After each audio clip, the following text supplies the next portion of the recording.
human rights and women rights. Now यहाँ पर सबसे इम्पॉर्टेंट चीज़ ये आती है कि ह्यूमन राइट्स का मतलब तो ये हुआ to every human, and human itself includes women. तो ऐसा क्यों है कि वुमेन के लिए एक सेपरेट आप समझ सकते हैं कि कन्वेंशन या लॉज लाई जा रही हैं या लाई गई over the period of time. तो इसको हम समझेंगे कि किस टाइप की डिस्क्रिमिनेशन हो रही थी वुमेन के साथ सोसाइटी में. ठीक है, बहुत लंबे समय से. तो ऐसा भी टाइम था जब विमेन के पास कोई भी राइट नहीं था फॉर राइट टू वोट. ठीक है, कोई उसके पास लीगल रिप्रेजेंटेशन का राइट नहीं था. इनफैक्ट लॉ खुद इस तरीके की थी जो कि एड करती थी पेट्रार्किकल सोसाइटी और रिस्ट्रिक्ट करती थी वुमेन के राइट्स को. इस तरीके की उस मतलब जो हिस्टोरिकल एवोल्यूशन हुई है विमेन ह्यूमन राइट्स की, उसकी ये बात करता है कि क्यों, क्या, why was there a need of women human rights.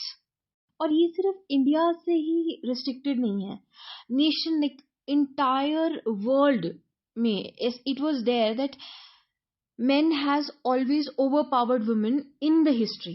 आपने हमेशा सुना होगा कि अकबर एक राजा था या मोहम्मद गजनी एक राजा था.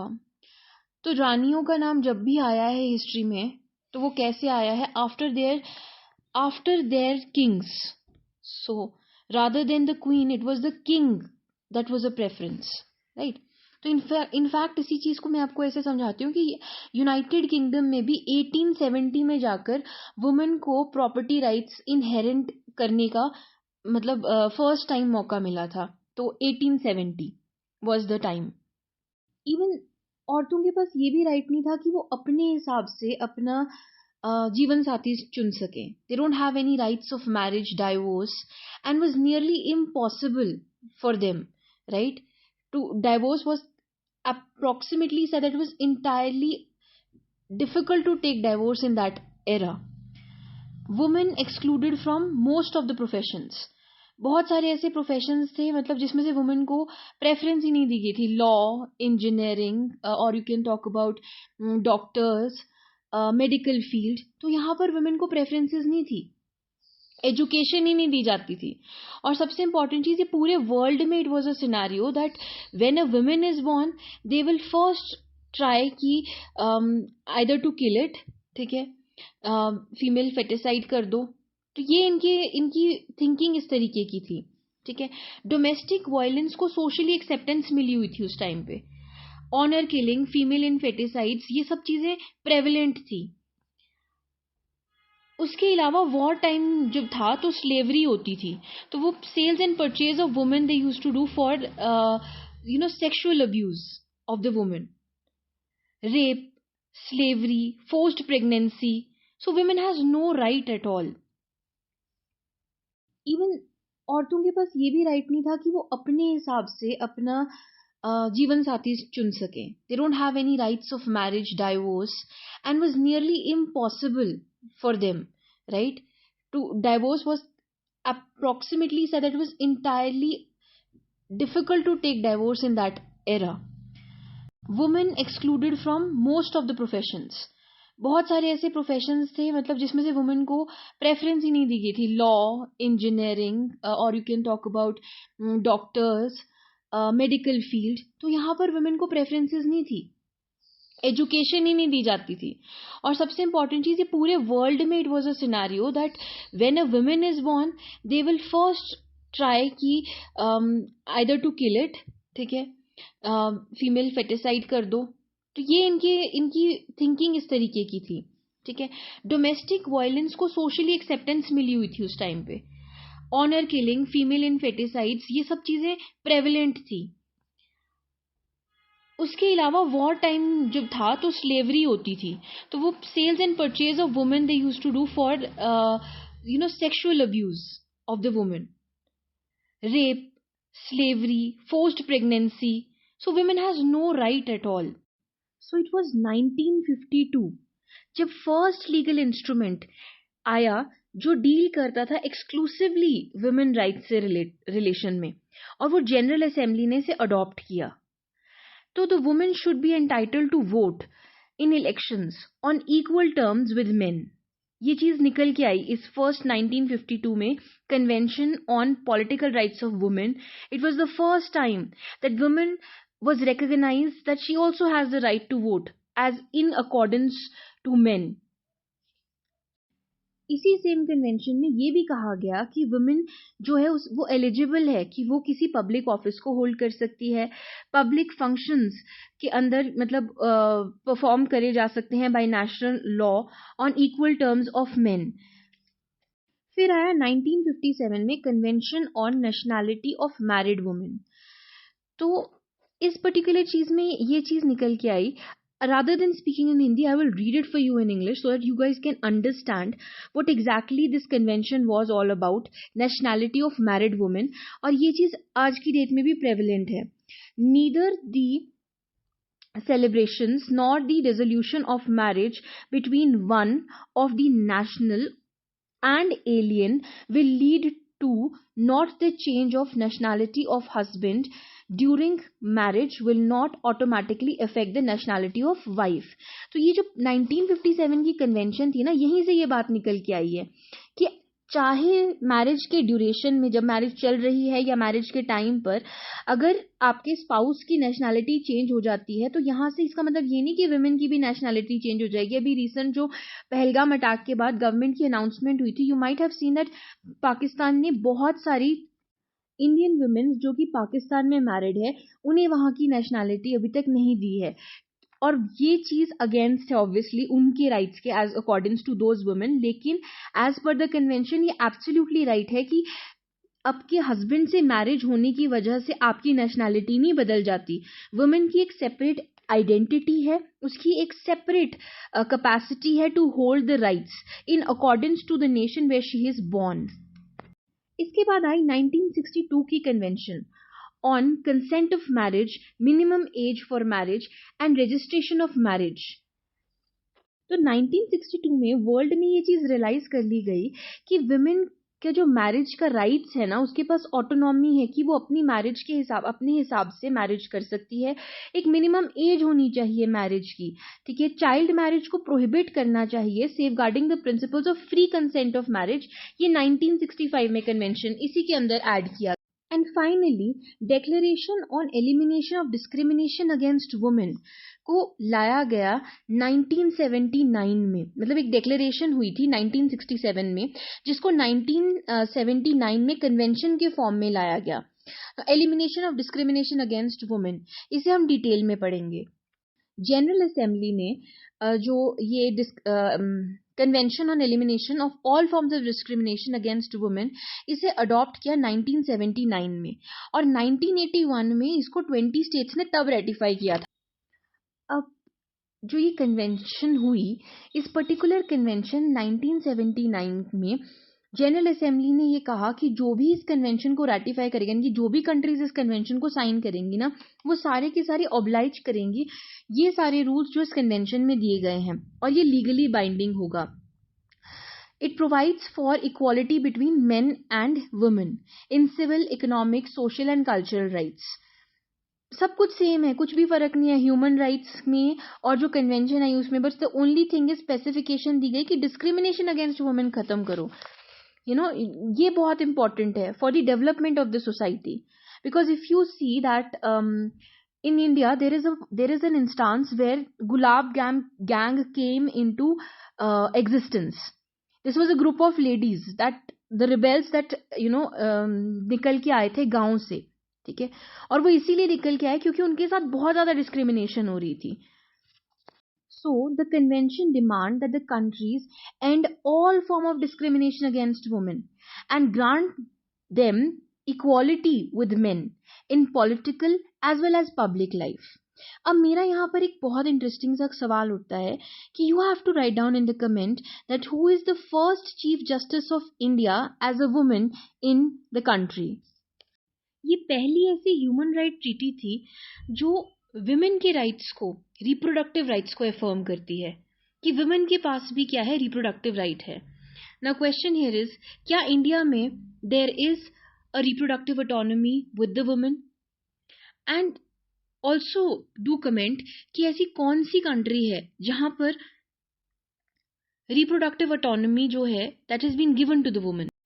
Convention on elimination of discrimination against women के अंदर एक बहुत इंपॉर्टेंट चीज एस्टैब्लिश की गई, that means a committee was established जो कि एक मॉनिटरिंग बॉडी की तरह एक्ट करेगी।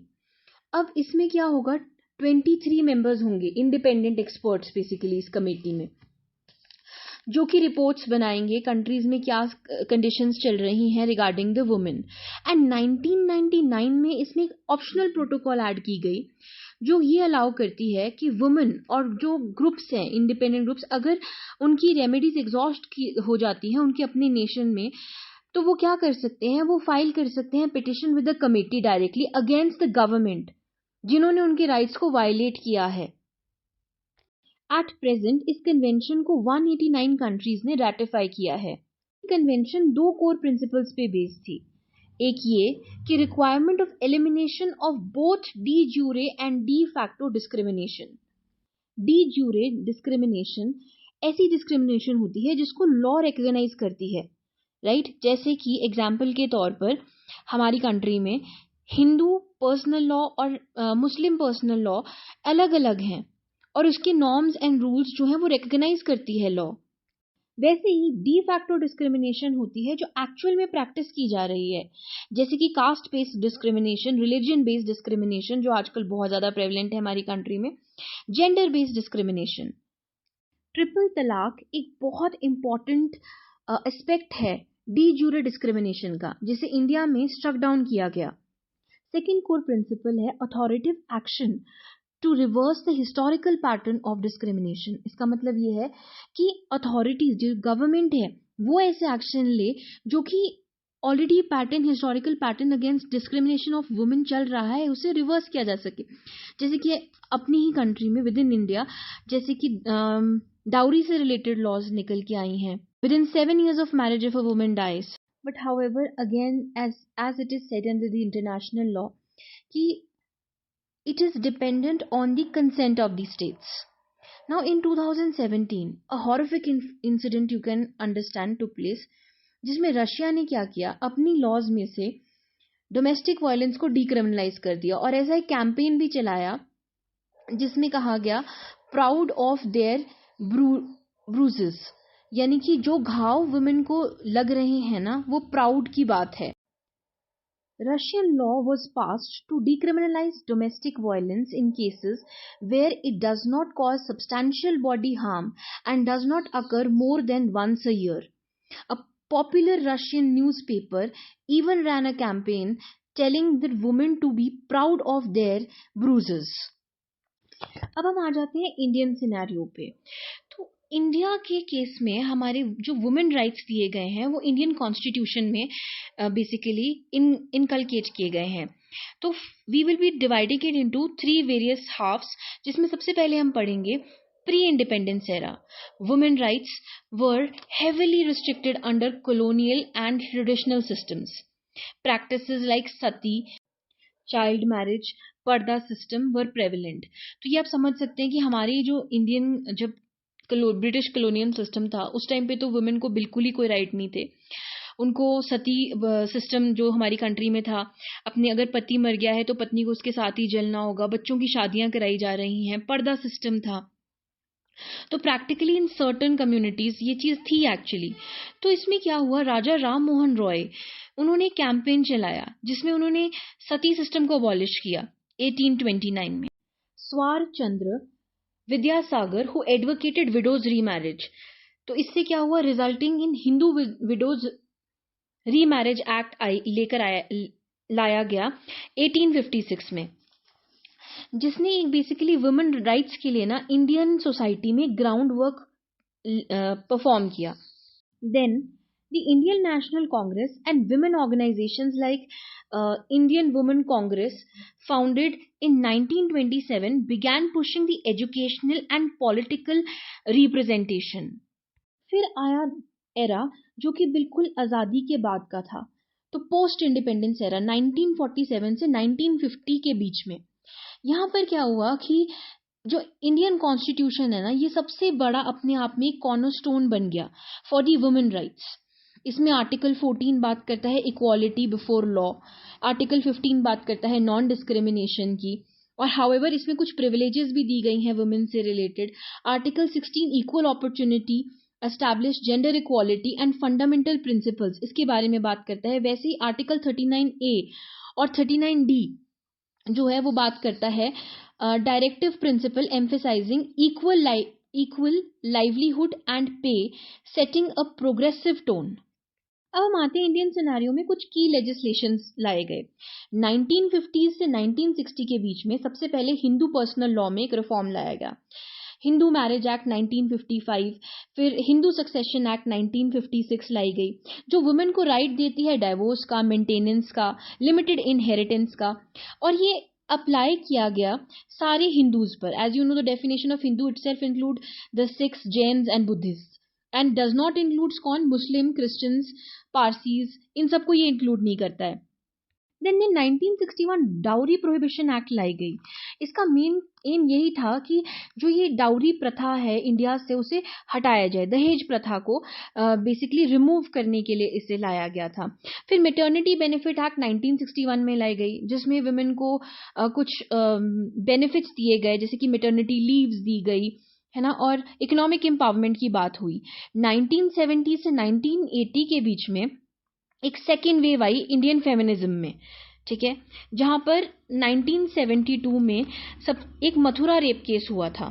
इस पर्टिकुलर केस में एक ट्राइबल गर्ल के साथ रेप किया गया था, वो भी पुलिस कस्टडी में। और सबसे शॉकिंग बात ये थी कि सुप्रीम कोर्ट ने 1978 में उस पर्टिकुलर पुलिस ऑफिसर को जो है एक्विट कर दिया था। तो यहां से क्या हुआ, नेशन वाइड प्रोटेस्ट होने शुरू हो गए, जिसकी वजह से इंडियन पीनल कोड 1983 के अंदर रेप के प्रोविजंस को जो है मॉडिफाई किया गया, रेप की डेफिनेशन को और बढ़ाया गया, स्ट्रॉन्ग किया गया, और बर्डन ऑफ प्रूफ जो है वो in the custodial rape cases वो शिफ्ट किया गया, ठीक है, टुवर्ड्स द पुलिस। फिर इक्वल रिमरेशन एक्ट 1976 लाया गया, जो कि ये बात करता है कि इक्वल पे मिलनी चाहिए फॉर इक्वल वुमेन। 1992 में ह्यूमन राइट्स एक्ट के अंदर ही वुमेन कमीशन एस्टैब्लिश की गई, जिनका काम यही था कि वो एड्रेस करे grievances related to women, discrimination जो उनके साथ हो रही है उससे रिलेटेड उनके ग्रीवियंसेस को वो सॉल्व करे, और ऐसी पॉलिसीज लेकर आए जिसमें डिस्क्रिमिनेशन है तो उसके अगेंस्ट आवाज उठाई जा सके। फिर आया 1990 से लेकर 2000 का एरा, यहां पर थोड़ी एक्सपैंडेशन हुई regarding the protection of the women, ठीक है ना। Pre conception and pre natal diagnosis technique act 1994 को लाया गया। इसका मेन काम यही था कि प्रिवेंट किया जा सके फीमेल फेटिसाइड, और साथ में जो सिलेक्टिव सेक्स रेगुलेशन है रिगार्डिंग द अबॉर्शन उसे रोका जा सके ना। इसका सबसे बड़ा एडवांटेज ये हुआ कि अगर हम आज प्रेजेंट सिनारियो देखते हैं, जो बेसिकली 2020 का सर्वे किया गया है, उसके अंदर जो वुमेन का रेशियो पहले था लाइक 45% टू 55%, आज वो ऐसा हो गया कि out of like if there are 1000 men, then women are 943 in that ratio. Then in 2005, Protection of Women from Domestic Violence Act 2000 was brought. इस पर्टिकुलर एक्ट में क्या किया गया, इसमें रिकॉग्नाइज किया गया कि फिजिकल, इमोशनल, इकोनॉमिक अब्यूज हो रहा है अगर किसी वुमेन के साथ, तो उसके बारे में उसको रिकॉग्नाइज किया गया एक्ट के अंदर, ठीक है। उसके बाद हिंदू सक्सेशन एक्ट 2005 लाया गया, जहां पर वुमेन को भी राइट्स दिए गए इक्वल इनहेरिटेंस के as to men, to the ancestral property. Then from 2010 till present date अगर हम देखें तो 2012 में निर्भया रेप केस हुआ था, जिसे दिल्ली गैंग रेप केस कहा गया। इसकी वजह से पूरे नेशन में एक प्रोटेस्ट हुआ और ग्लोबल अटेंशन मिली हमारी कंट्री को। तो यहां से क्या हुआ कि क्रिमिनल लॉज में अमेंडमेंट की गई और 2013 में, और इसका बेसिकली चीज ये हुई कि अब जो रेप की डेफिनेशन थी ना, उसे और ज्यादा एक्सपैंड कर दिया गया और हार्शर पेनल्टीज उस पे इस चीज पे लगा दी गई अगर कोई ऐसा रेप कमिट करता है तो। इसके अलावा जैसे कि स्टॉकिंग से रिलेटेड हम लॉज को इंट्रोड्यूस किया गया, एसिड अटैक से रिलेटेड लॉज को इंट्रोड्यूस किया गया, लेकिन अभी भी अगर आप देखिए तो मैरिटल रेप को जो है उसे अभी तक कोई मान्यता नहीं दी गई है। इसके बाद विशाखा का केस हुआ, Vishakha versus state of Rajasthan, जिसकी वजह से sexual harassment of women at work place act 2013 जो है उसे लाया गया, in order to prevent any kind of sexual harassment against the woman in the working scenario. Then in 2017 maternity benefit act को amend किया गया, जहां पर मेटर्निटी लीव्स को 26 वीक्स तक इंक्रीज किया गया, और एक मोस्ट प्रोग्रेसिवली ग्लोबली अगर हम इसे देखें तो ये बहुत बहुत ज्यादा प्रोग्रेसिव स्टेप था इंडिया की तरफ से। देन ट्रिपल तलाक को बैन किया गया 2019 में। Protection of rights on marriage act criminalized instant triple talaq, protecting Muslim women from the arbitrary divorce, though it sparked debates over the religious autonomy. But all these acts, ये एक तरह से आप समझ सकते हैं कि बहुत इंपॉर्टेंट है, लेकिन at the same point of time अगर सोसाइटी इन लॉज को अबाइड नहीं करती हैं, जो भी एक्ट्स लाई गई हैं to prevent the discrimination against women, तो ये सोसाइटी एक तरह से आप कह सकते हैं कि प्रोग्रेसिव सोसाइटी नहीं होगी फिर।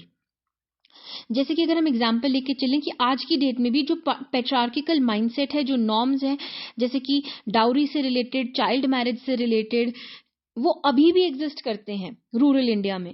लेकिन अगर आप अर्बन इंडिया को कंपेयर करें तो 80% ऑफ द इंडियंस वो सपोर्ट करते हैं जेंडर इक्वालिटी को। So that was all about the human rights of the women.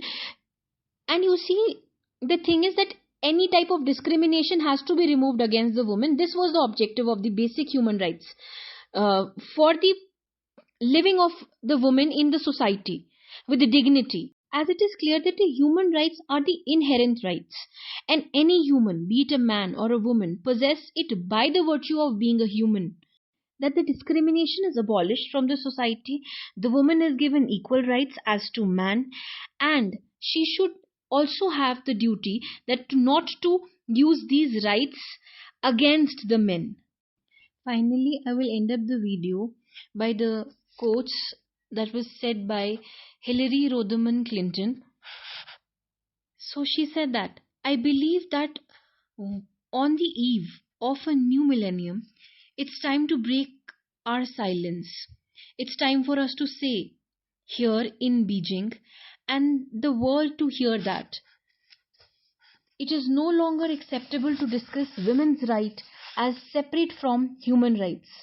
It's a violation of human rights when babies are denied food or drowned or suffocated on their spine broken simply because they are girls. It is a violation of human rights when women are doused with gasoline, set on fire and burnt to death because their marriage dowries are deemed too small. It's a violation of human rights when individual women are raped in their own communities and when thousands of women are subjected to rape as a tactic or price of war. It is a violation of human rights when a leading cause of death worldwide amongst the women aged 14 to 44 is the violence they are subjected to in their own houses. It is a violation of human rights when a young girl are brutalized by the painful and degrading practice of genital mutilation. It is a violation of human rights when women are denied the rights to plan their own families, and that includes being forced to have abortions or being sterilized against their will. If there is one message that echoes forth from the conference, it is that human rights are women rights and women rights are human rights. And was stated at United Nations 4th World Conference on Women at Beijing, China, 5th September 1995.